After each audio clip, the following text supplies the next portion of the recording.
Terima kasih. Bismillahirrahmanirrahim. Assalamualaikum warahmatullahi wabarakatuh.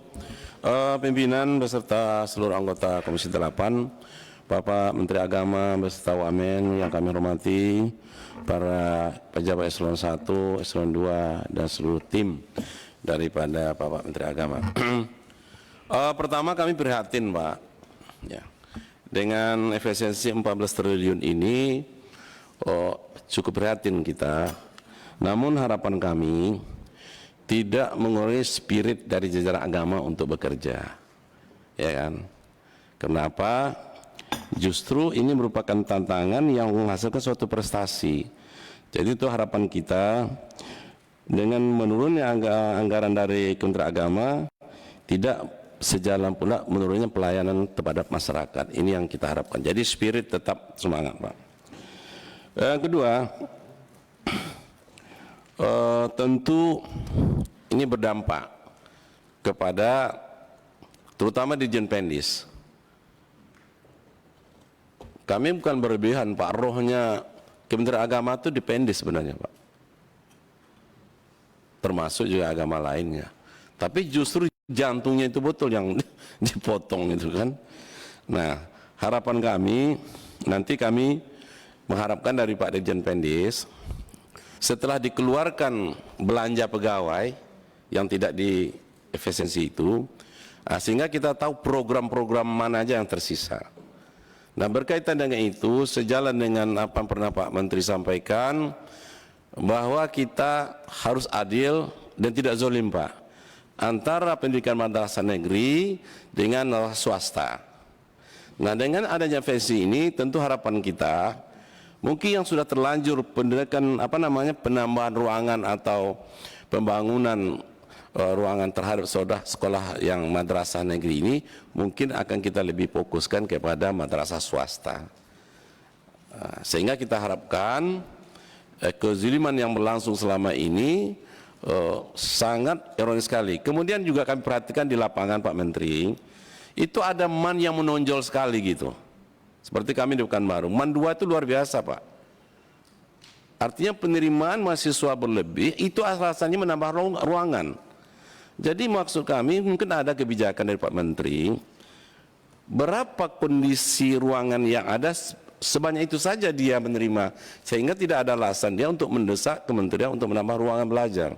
Sehingga sekolah-sekolah lainnya itu tetap tidak berimbang, itu tetap favorit terus gitu. Nah, ini mungkin ada kebijakan lah, saran kami begitu, sehingga sekolah swasta ini timbulnya di sana bukan karena kemampuan yayasan, Pak. Setengah kita menganggap itu kan yayasan berarti enggak, karena tidak hadirnya pemerintah di sana, maka mau tak mau yayasan itu membuat sekolah, buat madrasah. Jadi maksud kami berbagi kita, mungkin dari honornya atau dari gaji dari guru-guru swasta ini kita yang bantu atau serananya, sehingga ada perbagian itu, sehingga ada perimbangan antara sekolah swasta madrasah dengan sekolah negeri. Kalau salah ada statement Bapak juga seperti itu, jangan zolim terus, ya kan gitu, Pak. Itu jadi ini. Kemudian di sini juga ini kan belanja pegawai kan tidak dikurangi, Pak, termasuk insentif segala macam. Dan ini juga kami rasa sebagai bonus ya, motivasi ya, sehingga kita harapkan program-program yang ada di kementerian yang dioptimalisasi atau efisiensi ini dapat berjalan. Ini kemudian inspektorat, Pak, Irjen, ini kan dari 176 miliar menjadi 90 miliar. Nah, kita tahu pengawasan sangat penting. Nah, bagaimana Pak Irjen dengan dana hampir 50% diefisiensikan? Jangan sampai nanti pengawasan kita terhadap kegiatan program kita di lapangan tidak berjalan sebagai mestinya karena alasan Irjen, ya kami efisiensi. Berarti kerja kami hanya 50%, tidak bisa 100% lagi karena anggaran kami hanya tinggal 50 gitu loh. Nah, ini juga perlu menjadi perhatian catatan kita terhadap pengawasan kegiatan 2005 ini. Di samping kami sebagai DPR yang mengawas, tentu kita harapkan pengawasan internal ini juga dapat berjalan semaksimal mungkin, walaupun anggaran Pak Irjen itu hampir 50% hilang gitu, Pak. Ini pengawasan sangat penting. Ya, PLT. Ya. Terus ini Pak, masalah apa namanya? Kami mendukung Pak yang UIN yang Abdul Malik Ibrahim Pak ya. Kan ini mungkin multi-yes nih Pak, tahun jamak ya. Jadi kalau jamak itu biasanya dapat berlanjut. Jadi kami dari fraksi Demokrat mendukung tetap ini dilanjutkan untuk tahun 2005 dari dana luar negeri sehingga UIN Malang kita dapat berjalan dengan baik. Jadi pada prinsipnya kami tetap memberikan dukungan terhadap multi-yes ini. Selanjutnya ini mengenai masalah P3K Pak. Sampai hari ini masih ada penempatan mereka itu tidak dikembalikan ke asal. Jadi menurut Sekjen ya, kami mohon ini guru-guru yang ditempatkan tidak di tempat asal, mereka minta. Kemudian juga bidang studinya Pak tidak pas, ya kan? Dia di tempat asalnya mengajar biologi, di tempat barunya bahasa Inggris. Nah, itu nyambung Pak. Dia PAI di tempat asalnya dia disuruh ngajar fisika gitu. Jadi ini memang terutama di Riau Pak, ini masih berlangsung.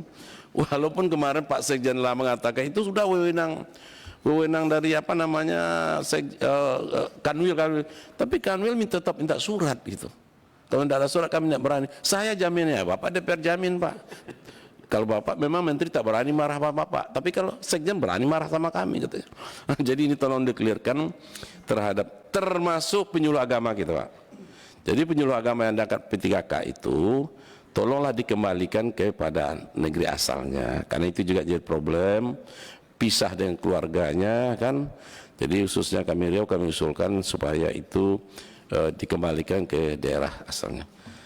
Terakhir tentu sesuai dengan arahan dari Pak pimpinan tadi, kami memang minta secara clear per dirjen pemisahan antara belanja pegawai dengan program. Sehingga dari program itulah nanti kita bisa sisir mana yang kira-kira memang prioritas untuk sampai ke sentuhannya kepada masyarakat, walaupun dana yang kecil tapi menyentuh kepentingan masyarakat kita, terutama untuk kemajuan pendidikan kita. Kami kira itu Pak Ketua. Terima kasih. Wassalamualaikum warahmatullahi wabarakatuh. Waalaikumsalam. Terima kasih Pak Ahmad. Kita